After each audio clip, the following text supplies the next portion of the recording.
வாங்குங்க. சிக்கனில் ஒரே மாதிரி கிரேவியாக வச்சு போர் அடிச்சிருச்சா கொஞ்சம் டிஃப்ரெண்ட்டாக க்ரீன் சிக்கன் கிரேவி வந்து எப்படி பண்ணலான்னு பார்க்கலாம். கறியும் வந்து நமக்கு ரொம்ப சாஃப்டாக இருக்கும். சப்பாத்தி, பூரி, தயிர் சாதம், ரசம் சாதம் எல்லாத்துக்குமே அட்டகாசமாக இருக்கும். வாங்க எப்படி பண்ணலான்னு பார்க்கலாம். ஃபஸ்ட்டு க்ரீன் கலரில் மசாலா ரெடி பண்ணணும். அதுக்கு ஒரு கையளவுக்கு கொத்தமல்லி எடுத்து வச்சுருக்கேன். கொஞ்சம் தண்டுகள் இல்லாமல் ஓரளவு இலைகளாக எடுத்துக்கோங்க. அதோட ஒரு கையளவுக்கு புதினா சேர்த்துக்கலாம். அதோட நம்ம எடுத்துருக்கிற சிக்கனுக்கு ஏற்ற மாதிரி பூண்டு சேர்த்துக்கோங்க.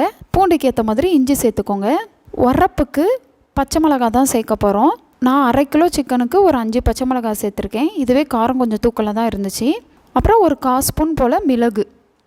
இது எல்லாத்தையும் ரெடி பண்ணி வச்சதுக்கப்புறம் இதை அப்படியே வந்து மிக்ஸி ஜாருக்கு மாற்றிக்கிட வேண்டியது தான். மாற்றிட்டு வந்துட்டு தேவைப்பட்டால் ஒரு 1/2 டம்ளர் அளவுக்கு தண்ணி ஊற்றி நல்லா மையாக வந்து அரைச்சிட்டு வந்துக்கோங்க. பாருங்கள், நல்லா க்ரீன் கலரில் சூப்பராக வந்து மசாலா ரெடி ஆயிருச்சு.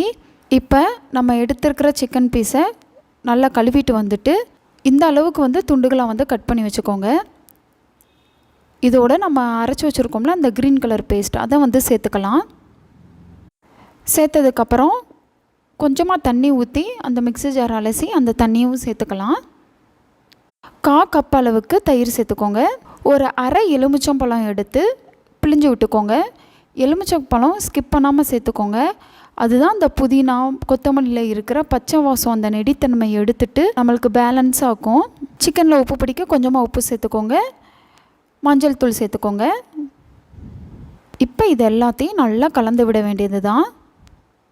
நமக்கு நல்லா வந்து கறி நல்லா ஒரு 1/2 மணி நேரம் கிட்டக்க ஊறி வரணும். அப்போ தான் நல்லா சாஃப்டாக இருக்கும். க்ளோஸ் பண்ணி 1/2 மணி நேரத்துலேருந்து ஒரு 1 மணி நேரம் கிட்டக்க ஊற விட்டுக்கோங்க. இப்போ ஊறி வரவும் பாருங்கள், சூப்பராக நல்லா சாஃப்டாக இருக்கும். இருக்கட்டும். இப்போ குக்கர் காயவும் எண்ணெய் ஊற்றிக்கலாம்.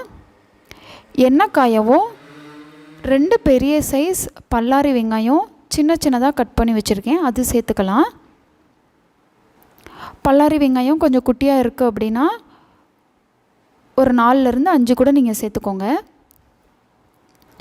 வெங்காயம் நல்லா கண்ணாடியாக வதங்கி வர வதக்க வேண்டியது தான். வெங்காயம் நமக்கு கண்ணாடியாக வதங்கி வரவும் இங்கே நம்ம நல்லா சூப்பராக வந்து சிக்கன் ஊற வச்சுருக்கோம்ல, அதை அப்படியே மசாலாவோடு சேர்த்துக்கலாம். சேர்த்ததுக்கப்புறம் ஒரு 5 நிமிஷம் வந்து அந்த பச்சை வாசம் போகிற வரை நல்லா வதக்கி விடுங்க.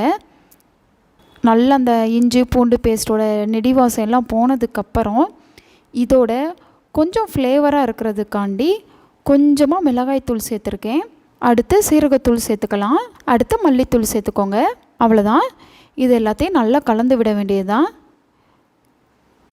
மசாலா கிண்ணத்தையும் வந்து அலசி விட்டு தண்ணி கொஞ்சம் ஊற்றிக்கலாம். தேவைப்பட்டால் இன்னும் கொஞ்சம் தண்ணி ஊற்றிக்கோங்க. ஒரு 2 நிமிஷம் குக்கர் ஓப்பன்லேயே கொதிக்க விட்டுட்டு குக்கரை க்ளோஸ் பண்ணி விசில் போட்டுக்கலாம். எப்போவுமே நம்ம சிக்கனுக்கு வந்து வேகிறதுக்கு விடுவோம்ல, அந்தளவுக்கு விசில் விட்டால் போதும். ஒரு 4 விசில் விட்டால் போதும். விசில் அடங்கவும் ஓப்பன் பண்ணி பாருங்கள், நல்ல டார்க் க்ரீனில் சூப்பராக வந்து சிக்கன் கிரேவி வந்து நம்மளுக்கு ரெடியாக இருக்கும். உங்களுக்கு கொத்தமல்லி புதினா அந்த ஃப்ளேவர் உங்களுக்கு பிடிக்கும் அப்படின்னா கண்டிப்பாக இந்த ரெசிபி ட்ரை பண்ணி பாருங்கள் ஒரு தடவையாவது. சப்பாத்தி பூரிக்கெல்லாம் அட்டகாசமாக இருக்கும்.